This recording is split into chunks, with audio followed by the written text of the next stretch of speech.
And loot has obviously been a hot topic recently with World of Warcraft, certainly on the channel. A lot of people dissatisfied with BFA's loot system. They find it very confusing. Yeah. It has all sorts of problems. And we talked about, you might remember the old Gear Monster, about how there are many elements the Ghostbusters. of the whole gearing system that people had a problem with. So who better? I want to give big shout outs to Sergey here, who contacted me this evening saying, do you know the dude responsible for World of Warcraft's reward structure for a long time actually did a full talking about randomized loot, talking about deterministic loot, where you know what you're going to get, the pros and cons, the lessons Blizzard learnt, the changes they made, including Warforged, Titanforge, that came from that. Did you know that? I did not. Now, this thing is here. This is Travis Day. Working for Blizzard. This is from 2017, I believe. Yeah, 2017 at the GDC event. It's an hour long. Well, it's actually 50 minutes long. There's 10 minutes of Q&A. I've watched through this thing twice. I'm obviously not going to sit here and blast you with a 1 hour video. I will link it down below, and I strongly encourage you guys to watch this because I'm going to have some faith in you guys here, because I'm going to point out some highlights that are relevant to our recent discussions. But context is everything. Context is crucially important. People try and take me out of context all the time, and anybody who has a public voice, it's easier to chop out the important things to make it suit your needs. So that never happens. Truly encourage you to watch this. I'm going to try and give you context for everything he said. Like I said, I've watched through this twice, so I'm going to be as honest and genuine as possible, but your interpretation of things might be different from my interpretation of things. I'm not really talking about whether you like what he's saying or dislike what you're saying, just how you interpret what he's saying. So sometimes he's going to be talking about World of Warcraft, because he worked on World of Warcraft seemingly here. Oh, yo, what's up, Nixium? How you doing, man? Yo, I think you gifted subs on my stream like a week ago or something. I didn't say thanks. Thank you, dude. I forgot about that. Thank you very much. It's all about like Mr. Pandaria, and then moved over to the Diablo 3 team during the development of the Reaper of Souls expansion because they were having trouble with their loot system. So you can see he's wearing the Diablo t-shirt. They sure were. Looks like Diablo to me. And so that's the history. So he does mention Legion. No mention of BFA at this point. It's 2017. There will be talk of legendary items. There is talk of Titan forging on the Warforging system and why that came about. And I think you're going to find this really interesting. So we're going to move. Let's do this a little bit. I'm going to try and give him to tell a story. So he's going to tell us a story now about drip feeding rewards. Something that has been a big concern in the community for a while now is drip. Oh, that's the target audience. They just say it. Yo, Walter, thank you very much for the 20 subs, man. I appreciate that. Thank you so much, dude. Thank you. Oh, sorry, not Walter, Waterwass. I feel like I probably should learn how to say people's names. Thank you very much, Waterwise. I really appreciate the 20 subs. Thank you, dude. It means a lot. Thank you, man. Okay. Feeding rewards. And I think that's what I'm going to go to about here. And he's going to tell a story of two groups of kids. So I'm going to let him tell it. I want to go to about here. Okay. Games.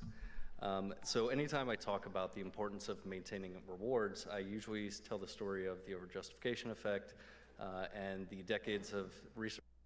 What are your thoughts on Apple buying Blizzard? That seems like bullshit.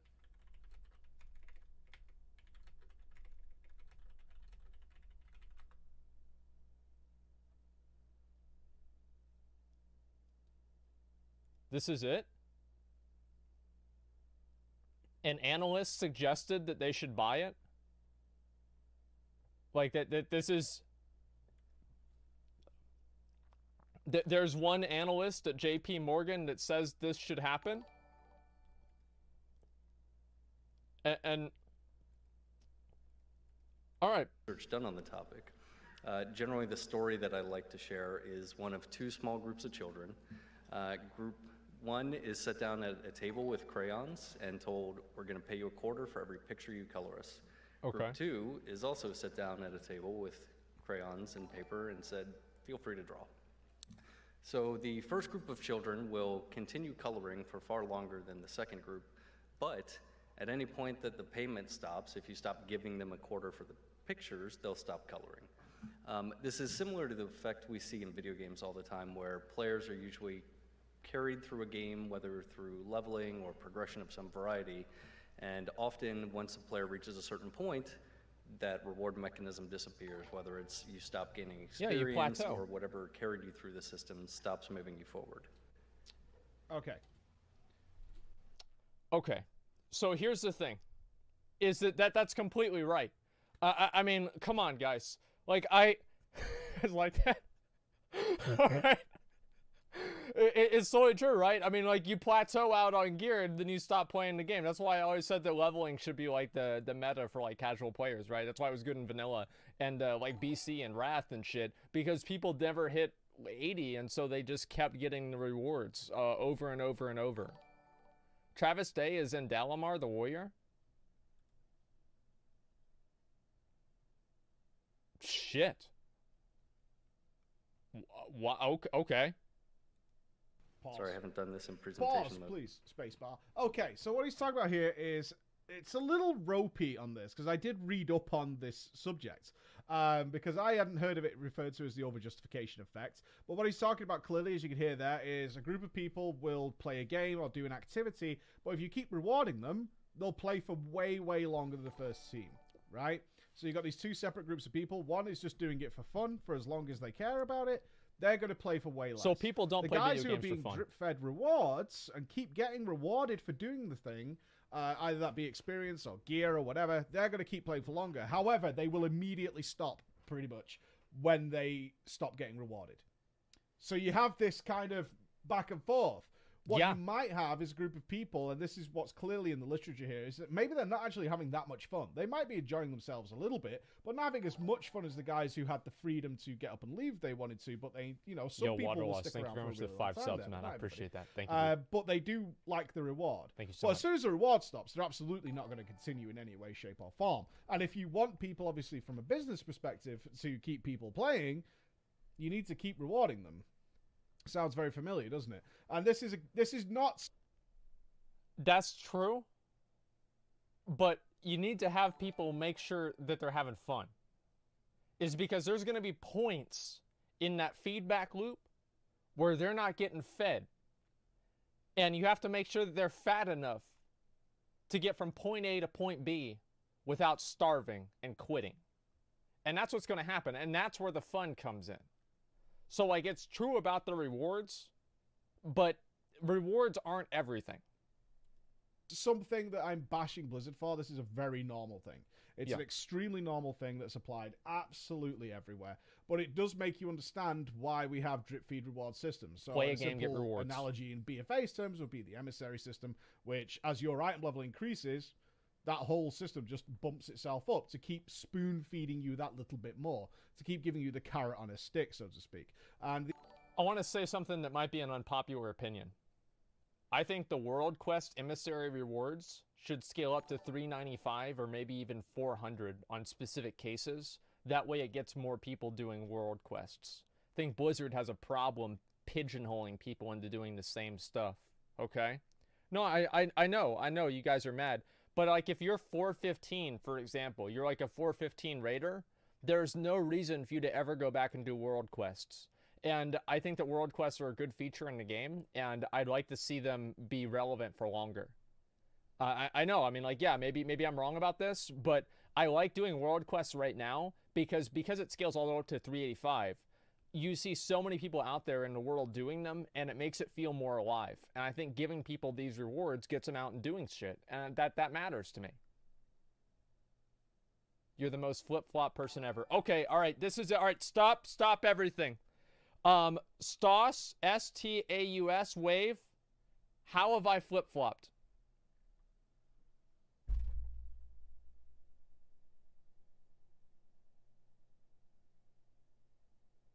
Everybody be quiet. Let them get it out. Come on.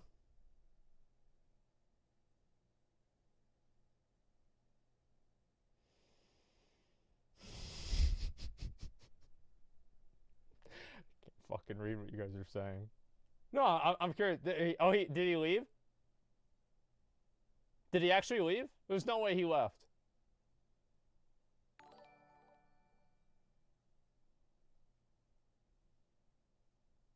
We'll give him one minute here, okay?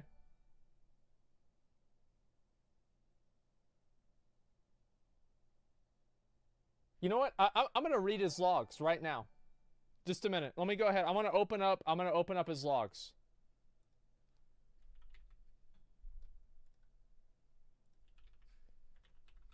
Okay, and channel Asmongold. All right. So, okay, oh, he did say something. So he said, and you've been watching me for a while, man. I expect better from you. You're the most, you said a month ago you hated him. I never said I hated him. And I'm referring to world quests. I think that I've gone on record and said world quests were the most successful feature and best feature of Legion, right? Did I not say that? I mean, I think that I did. You said you hated him. I've never said this. Find me a clip. You know what, Stas? Find me a clip of me saying this, and I will give you $150. I'll PayPal it to you right now. All right, so if you find me a clip of me saying that I hate world quests, there you go. Because I never said that. It never happened. Like, it's not flip-flopping at all. I've always said that I like world quests. Yeah, I mean, first person to do it gets $150. I mean, like, not sarcastically, like, oh, I hate world quests, like, oh, I hate WoW, but like actually saying it legitimately. The idea is they don't really want you to skip ahead, because they know via the data and the research here that when you stop getting rewards, the game ends, and that's it. You're kind of stuck. You don't know where to go. Yeah. So the idea is for the average user, and he does make a point in this, actually. He doesn't like the term casual, which I was fully thumbs up with. Doesn't like the term casual because it's too nebulous. It doesn't mean anything. That's right. The average user isn't going to get the super high item levels. They're not going to reach that level. So they focus on making that game a very steady progression. And he will go on to discuss in later terms how people want to feel rewarded whether they play for an hour or 2 hours or 3 hours and don't feel like they're wasting time. Hence why the Paragon system was brought into Diablo, because loot was so hard to get at certain points that was worth getting that people could play for a whole night, 2 nights, 3 nights, not get anything. So the Paragon system was what was justified by the over-justification effect. It's like, I liked the Paragon system in Diablo, in vanilla Diablo. I didn't like whenever they made it open-ended and it would scale into infinity. I think the Paragon system should have only gone up to like 1,000 or 2,000, and that would have been it. I don't like infinitely scaling things, because there was this guy, I think he's like still streaming or something like that, so I can't say anything bad about him and name him. But this guy was fucking obviously account sharing, and he would play all the fucking time. All right, like it was like, you know, 8 in the morning, this guy's playing. It's 8 at night, this guy's playing. It's just insane, right? Oh, Mo Eternal, thank you very much for the gifted subs, man. I forgot to even thank you for that. Thank you so much, dude. I really fucking appreciate it. Thank you, thank you, thank you. And Waterwise, again, thank you very much, guys. I appreciate that. It means a lot. So the guy's just playing the game all the fucking time, and he just has this huge advantage because he's playing all the time. I think that one of the good things about WoW is that you could get to these different apexes, right? These different plateaus and say, okay, I'm good for this week. I like that. We could still say something like they still gain Paragon levels. That is fully transparent in Legion, the artifact power system, right? Yeah. So you can see how these systems go hand in hand. Yeah, you didn't get an upgrade tonight, but the reason we have systems like this is because of this effect. And it's unfortunate that in BFA, and our dude right here, is actually going to say he doesn't like some of the things that happen in World of Warcraft, certainly in Modern Era. And you can almost see, and maybe I'm projecting here. Really? When he mentions Time Forge, it's like, ugh. There's kind of like a... Yeah. You know, that's not that fun, but there's a reason for it. Okay, so he's going to go on to take responsibility. Again, watch it yourself. Wow. Get your own interpretation. I beg of you to do that. Okay. Let's go to here. So what that's what I like to hear. Slide is going to be super interesting to you. The time we broke the WoW reward structure. Curious, right? Really? The time we broke the WoW reward structure. So this is about badges. Talking about badges. So this is a relatively long section. Okay. It's a relatively long section. Let's go to the brief introduction. Balanced, deterministic, and random, aka that time we broke the WoW reward structure. So I'm going to tell the story of Badges of Justice. This is a story from many, many years ago that some of you may or may not be familiar with. Okay. So this is the Burning Crusade, as you can see, brings in the Badge of Justice. And some of you are going to go, broke it. This is what he believes was the detriment of this whole thing. So we're actually going to jump ahead a little bit here. Now, I truly want you to watch it. He's talking about they added badges to various sources. I have to say, I remember sitting with my mom and helping her figure out what item that she was going to buy out of that exact same page.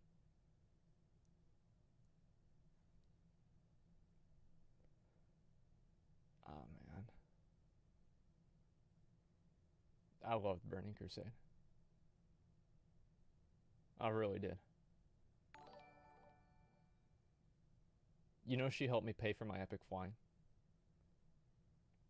I didn't think that she did. Honestly, I had forgotten this part. And I was going through some of my Burning Crusade screenshots, and I was, because I'm going to do the screenshot stream soon. And I found it. Of her trading me, it was like 2,000 gold or something. And she helped Zach pay for his epic flying too. Because she asked him, she's like, because he'd leave, right? And his birthday was during the school year, and he was only here for the summers. And so he was talking about how much he was trying to farm gold for like epic flying. And she asked him, she's like, Zach, when's your birthday anyway? He's like, oh, you know, it's in like, I don't know, October, right? I forgot when his birthday is. And she's like, well, why don't I just give you an early birthday present and pay for the rest of your flying? And she did. Like, I couldn't even believe it. Because they couldn't really justify why they didn't have badges. So it's like the addition of badges of justice to Karazhan. And then the rate, because Karazhan loot was pretty bad. There are some things left out here, like Karazhan loot was buffed in order to be better. But simultaneously, they added badges to Karazhan because why aren't they giving badges for Karazhan? And then the raiders were saying, well, why aren't we getting badges for raiding? Like, the gear's still pretty good. Like, why are we not getting badges for that? So they started adding badges to everything. And what they ended up with was just nullifying that whole system because everybody was getting flooded with badges. And I'm going to play... This is the longest section of this I'm going to play. Yeah, that's actually true. This is about a minute long.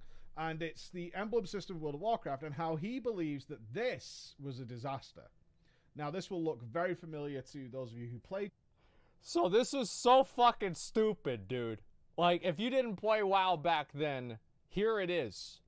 The blue ones were from ICC, the purple ones were from TOC, the yellow ones were from Ulduar, the purple ones here were from the 25-man raids in the first like tier, right? Like Naxxramas and Sartharion and Malagos, and the heroism ones that you got from like the 5-man dungeons and the fucking 10-mans. So you had to deal with 5 different sets of badges trying to put all these together, and oh, I can get 5 frost badges this week and 6 heroism badges this week, and you know, then by next week I'll be able to get these pieces. So fucking ridiculous. But I'll tell you something right now. I would trade all of the systems that we have now away just to have this back again. Because compared to what we have now, this is fucking nostalgic. During this time, certainly in Wrath of the Lich King, and the idea they aimed for here is that they had, in TBC, they had one universal currency, which was badges, but that worked for the whole game. So people were buying all sorts of loot, and it was a problem. They consider it a car crash. You consider it a complete disaster that they had this system.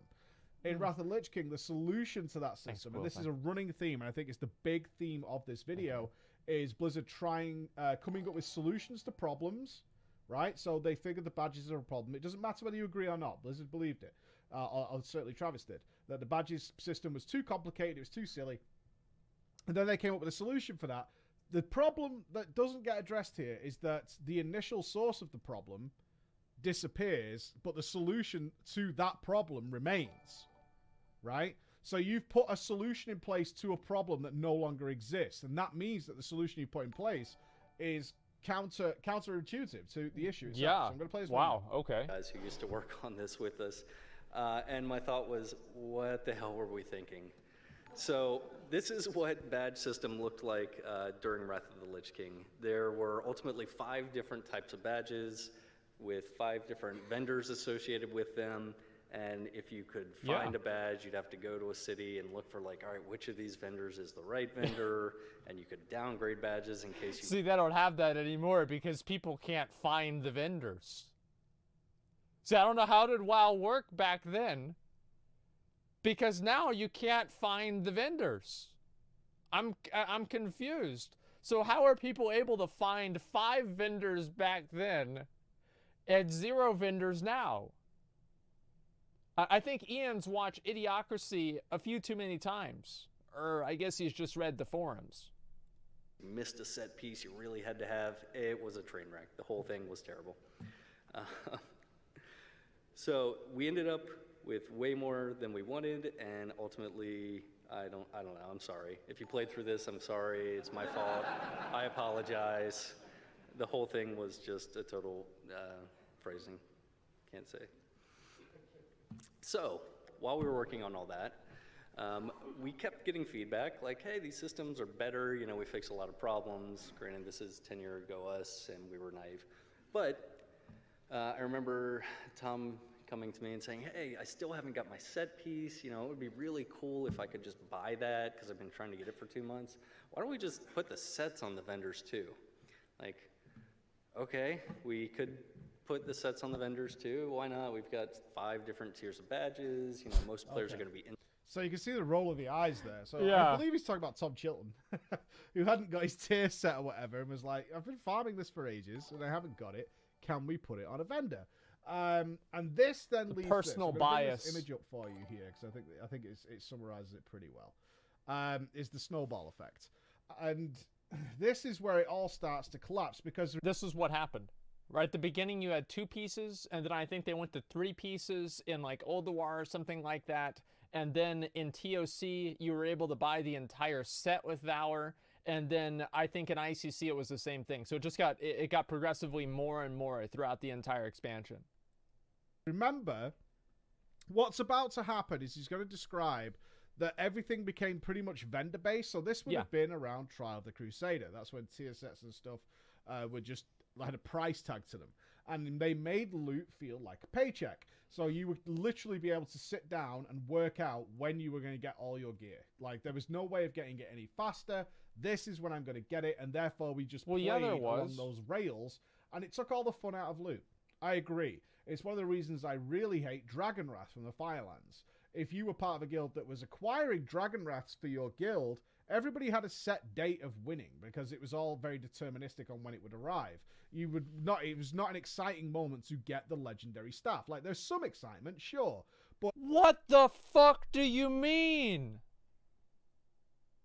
No fucking way, man. That's not true at all, dude. I mean, like, can't you use that same logic with Atiesh? Most people say it was the best legendary ever. Yeah, people can plan things out and work towards it. Like, what's the problem with that? Oh, yeah. Oh, it's so boring for me to get my legendary staff that makes me a living fucking god and gets me invited to 2,500 RBGs, even though I've never even queued for Arathi Basin before. And I can be a fucking dragon, by the way. And I'm at the top of the damage meters. And there's dragons in Stormwind. And I'm floating on the disc because it's me with the fucking staff. Yeah, it's the best legendary they ever fucking made. It was awesome. Come on, man. Like, what do you mean? Like, yeah, of course it's not like some, oh, wow, I wonder if I'm going to get it or not. But that's even worse, okay? Like, I mean, yes, the glaives were good. I like the glaives. But, I mean, like, that kind of shit only works if it's from the last boss. Because if it's from any other point in the game, then people won't play with you unless you have it. And it turns into a requirement. Dragonwrath is a realistic version of the best legendary that they could ever make. It's the way it goes. It was so predetermined, it was so set in stone as to when that would happen, that a lot of the fun, certainly compared to the dropping of a Thunder Fury or the dropping of a Warglaive.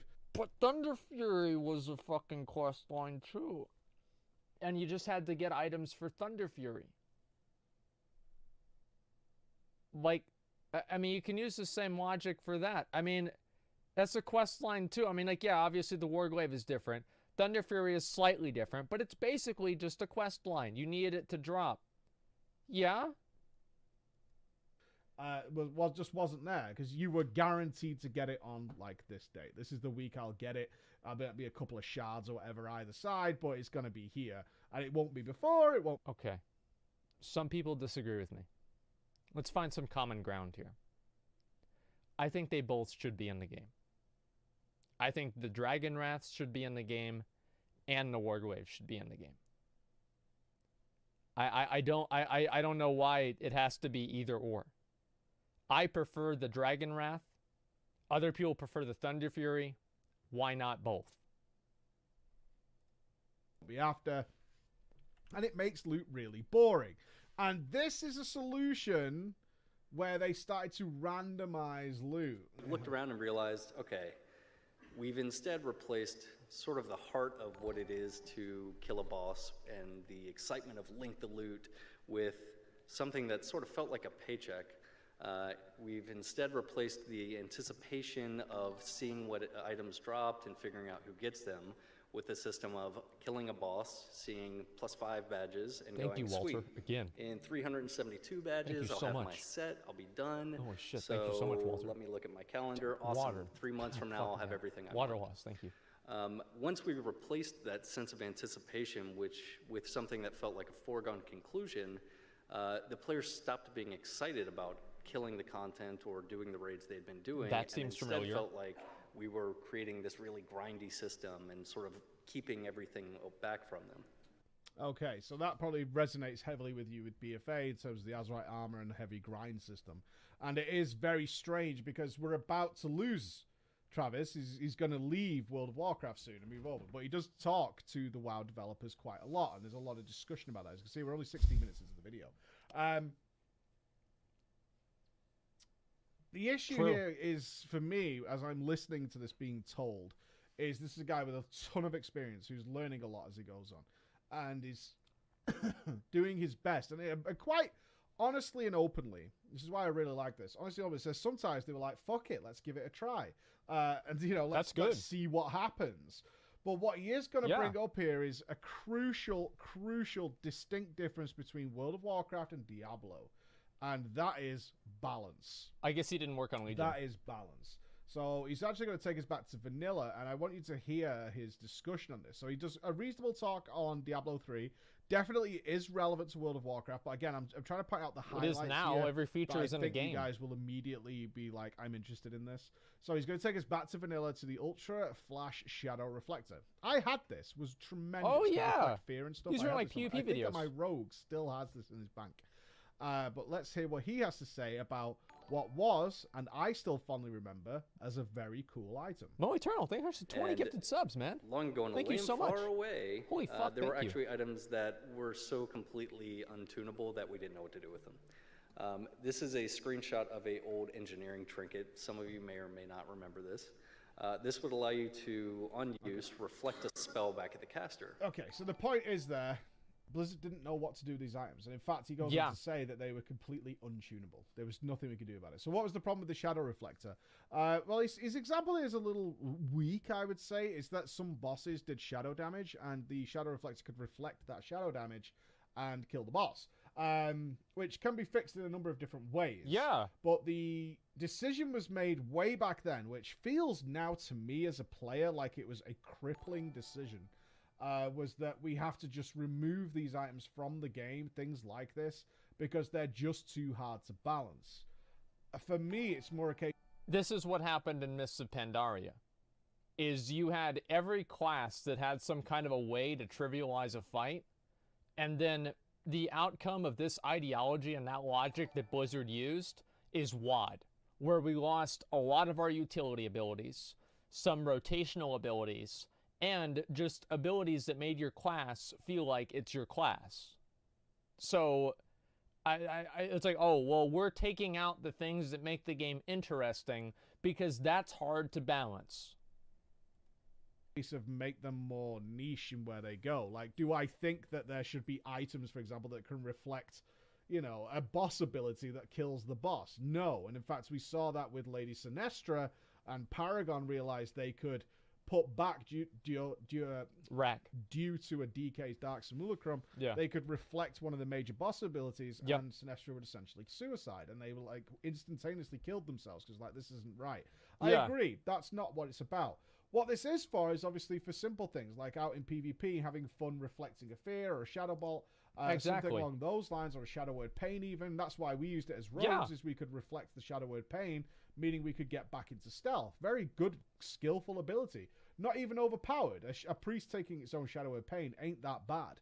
And plus, they're fun. Every 5 minute the reason I cooldown. wanted to highlight this is this next section here, which is going because of this decision. It's like one thing leads to another, right? And this is the theme of what I'm talking about. Is one problem, perceived problem, in my opinion, it's a perceived problem, requires a solution. That solution then has problems, which then require another solution. And ultimately, we're so far away from what actually started this chain of events that it doesn't make sense anymore. But It's like you have a balloon, okay? And you put duct tape over one part of the balloon, and then another hole pops up out of the balloon. Waterwise, thank you much again for the 10 more gifted subs. Then on top of that, you put let's just keep playing the video, okay? Never mind.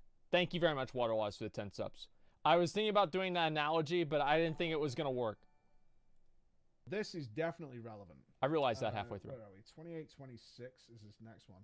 And this slide will immediately resonate with you, which is items became math problems.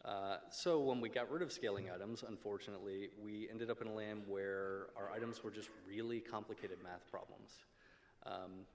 This also sort of was the start of where third-party websites like Ask Mr. Robot or Roar sort of came into existence. Where we'd taken all the things that were interesting out of the game to make it more balanceable for us as designers. And the consequence was a player couldn't even look at any two items and figure out, well, which of these is better. We'd replaced things like 2% crit chance with 150 crit rating. Like, what does that even mean? I don't understand a rating. And the end result was no one understood anything, including the developers. Like, if you ask me, like, which of these is better, like, I don't know, probably the one that's higher level, but actually not, because I made it and I split it 3 ways instead of 2 ways. Like, I don't know. Wow. Okay. Bastard, right? The developers didn't even know what was going on. That's great. What they were left with was a game easier to balance, which still had problems, as you guys well know, and you might meme at that. But what it also meant is that it just became a simple maths problem. Now, the issue here is, and he freely admits this because he's asked it in the Q&A, is he truly doesn't believe Blizzard has ever solved this problem. Certainly in World of Warcraft. They've never been able to solve this problem. And someone does ask, is like, someone asked in the Q&A, would you think it was a better idea to have a single value, like item level, which should determine the quality of the item?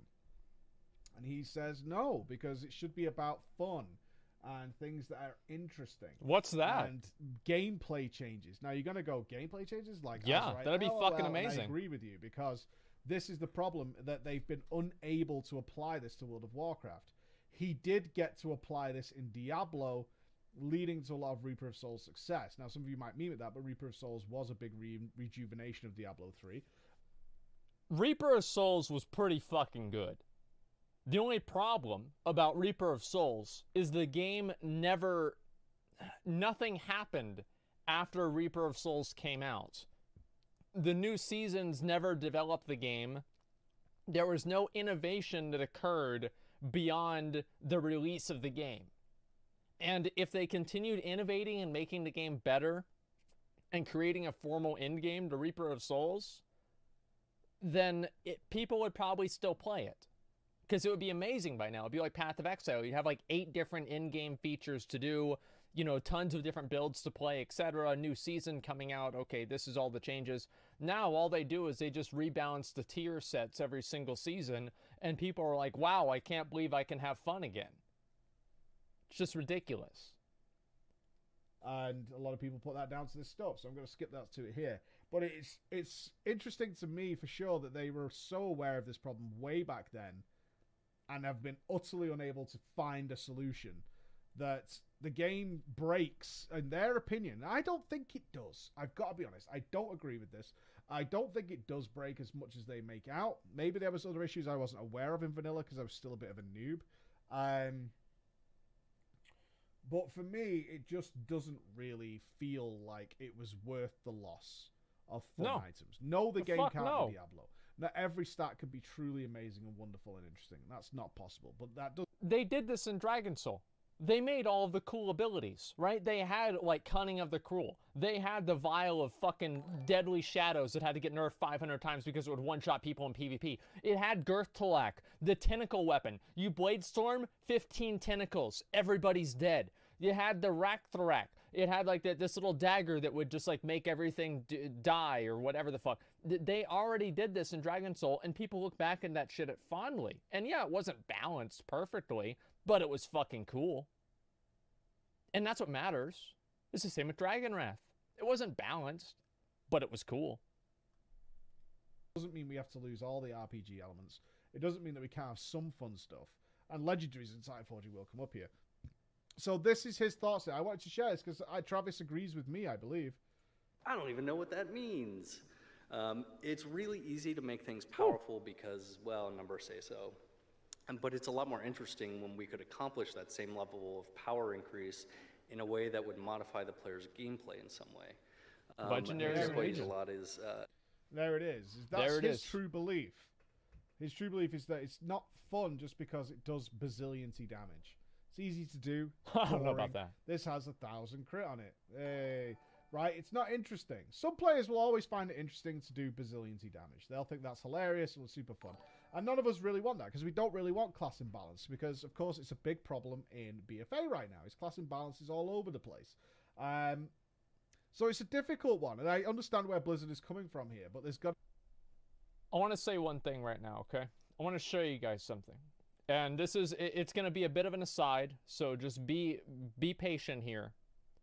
I want to show you guys what fun looks like. We're scrolling all the way down. Where is it? Where is it? Did they take this video down? Wait, Blizzard took that, the YouTube took down another one of my videos. What the fuck? I swear to God. Like, this is so ridiculous. Okay, just one second.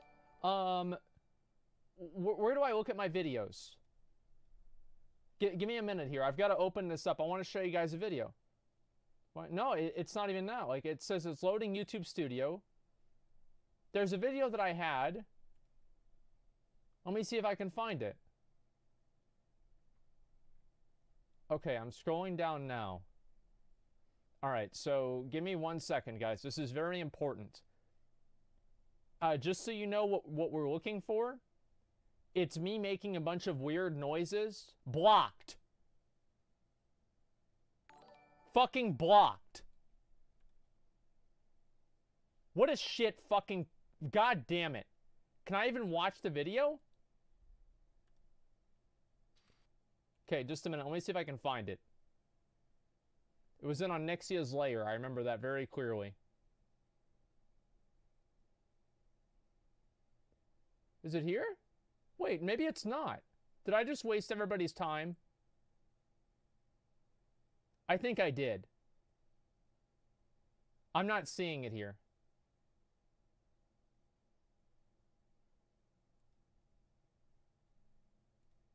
Ever seen? Big dick. Come on, do it right. Okay, yes! Nice! Yeah. Big dick! Some things never change. That video came out on 2011. I just figured I'd show that.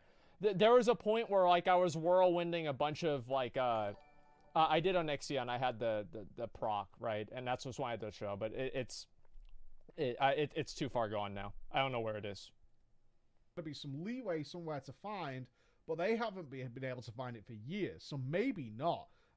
Which is a little bit sad, but we can't ignore the fact that this stuff used to exist. Yes. And did exist in a reasonably good way for a while. Like, class imbalance wasn't that bad. I mean, it wasn't great, but is it any better right now? I mean, Legion did the best job ever. There's a couple of things I want to give Okay. you here, which would be the last thing on Titan forging. Now, there is a lot more to this. This is the important part. You guys should Titan watch. forging. It's about That's what I care about. here. Okay. So back on the Legion development at this point. So World of Warcraft was also sort of trying to tackle some of these problems. They wanted to recapture a sense that anything can happen, or that you could find awesome items in unexpected places. That sort of was There we what go. led to them introducing Titan Forged and allowing items to roll increasingly higher level What based on 5 more content you're subs? doing. Thank you, man. They also started tackling thank their you, own thank you, dude. version of the D3 legendary system. Oops, I'm sorry. Okay. So I wanted to highlight I'm this sorry. moment where Okay. Blizzard, obviously, at least in terms of deciding on the reward structure, we're feeling, from what I can tell here, really stuck with the fact that their loot was fucking boring. And they knew it. It's like, it's just not interesting. Our belts have slightly more haste, slightly more crit. And that's just really fucking boring. But we've also kind of hamstrung ourselves by saying we're not going to have really cool, interesting items because it breaks the game. Can't be too In interesting their and opinion, it can't be right? boring. So you've got this problem from 10 years ago, rearing its ugly head, and then comes into Legion where they introduce the legendary items. And you'll be glad to know, I'm not going to play any more for you now. I do want you to watch it, because he does talk about Legion legendaries, which I think you'll find interesting.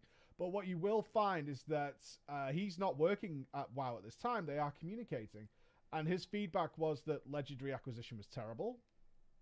Really? Right? Sounds Wow. crazy to us, and people quitting the game because of how the Wow. legendary systems were dealt with, and he felt at the time Holy that shit. the way Blizzard was handling it was wrong. Or more specifically, the World of Warcraft team was handling legendaries wrong, although he liked what they were doing. Like, the Okay. legendary items, having modifications to gameplay is a good way to go. Now, this is mostly my interpretation of it. I've only shown you like 30 minutes of this, 34 minutes. There's another 15 minutes of this. Plus, I've skipped big sections. So, every single minute this guy is talking, he's talking about something interesting. Certainly in terms of deterministic and random. We But should for watch me, that sometime. The overall impression I got is one, I really like Travis. I think he's awesome. Yeah. He seems to be on most of the same wavelength. I Yeah, this is disagree with great. some of the things he said. Certainly in terms of the badge system and being Like, too not now. complicated. It felt like it was a mess. I don't think it was. As a player at the time, I didn't think this was a problem. No. I genuinely didn't think this was a problem. Like, certainly not a train wreck of a system. See, this is an example of, this is a developer problem. Because this doesn't look good from a design perspective, but it works. And I'll give you an example. Have you ever used duct tape to fix something? And then somebody who's trying to be a perfectionist complains that you used duct tape to fix it? But it fucking works. And sometimes, duct tape is all you need. Everybody's happy with duct tape. Duct tape makes perfect sense. Water, thank you again, man. Thank you again. 5 more. I don't even know how many that is so far, man. Thank you again. Thank you, Waterwise. I really appreciate that, man. Yeah. It fucking works. It was actually relatively clear. It was like new tiers of content come with new badges. You can even downgrade those badges in order to do something else. And then Mythic Plus came in to match out that system. Like, I don't think it was that bad. And some of you will look to Valor points and things like that. But they do ultimately go into his final section of the talk, which is be generous. There it is. Be generous. Now, this is more in reference to Diablo 3, which is why I didn't want to show it in this video, because it'll be slightly out of context. But a lesson he learned was just throw a lot of loot at people while having 1 or 2 really rare items in there. So they talk about ancient armor in Diablo. Man, how can you say Titan forging is bad and ancient armor isn't also bad? It's the same fucking thing. It's literally the same fucking thing. I mean, I can't see the difference there. The problem with Diablo 3 and Reaper of Souls is that they were too generous. Everybody would get every item within like the first 2 weeks of playing in like, you know, by season 3 or season 4.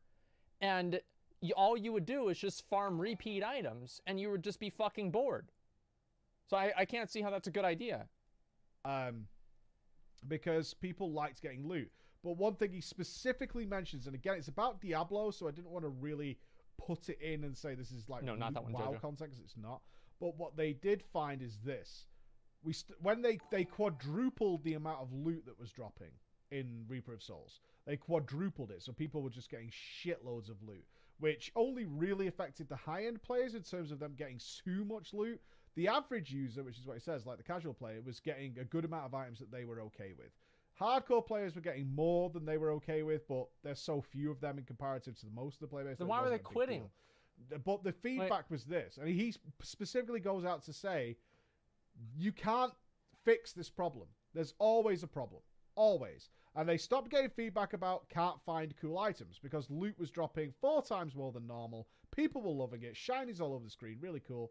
Then they started getting feedback saying trying to find a better version of my cool item. Like, I can't find the really good piece, which is very relevant to BFA. Very, very relevant to BFA. So I wanted to draw awareness to this. I think it's really cool to look at the ideas Blizzard had in the background while a lot of this loot was, while our reward system was changing over the years and why they did it. A lot of it is very slapdash, actually. Very, like, haphazardly done. Like, what is a quick solution? Like, a quick and easy solution to our problem. And also, some of it is very haphazard. In terms of, like, in Diablo 3, it talks about they just doubled the loot system. And then when they were like, oh, we can't turn this off because people are loving it. So they doubled it again. Like, fuck it. Like, let's just see what happens. These sort of like swings of hammers that we talk about with Blizzard quite a lot. So I've linked this down below. I encourage you to watch it. I'm going to return to this later on, so please leave your feedback. I would love to see your thoughts on it. Again, this is just so interesting in terms of where we are in BFA. But I will point out that once again, this conference took place before Battle for Azeroth, and you would heavily find, if you watch this, just as I did, a lot of conflicting ideas from the old school, which would be Travis, like the old school World of Warcraft loot and reward designers. Yeah, the good version. And how ass backwards it kind of seems to be BFA in some respects. Yeah. So I'll be interested to see what you guys think. Thank you so much for watching. Love you all. I'll see you again. Bye-bye. See, this is what they have, right? This is the paradigm or the paradox with Azerite gear, you know? And here's the solution, is you just make a vendor. Like, you make a vendor, so if you can't find the cool item, you buy it with the vendor. You know, you have a secondary resource like Titan Residum. That was a solution. And Blizzard already found this solution. It's done, okay? Like, I mean, I don't know what else to say. Like, I mean, there it is. Making a vendor is lazy? I don't think so at all. I think that it's good. I like that. I think it should be a vendor.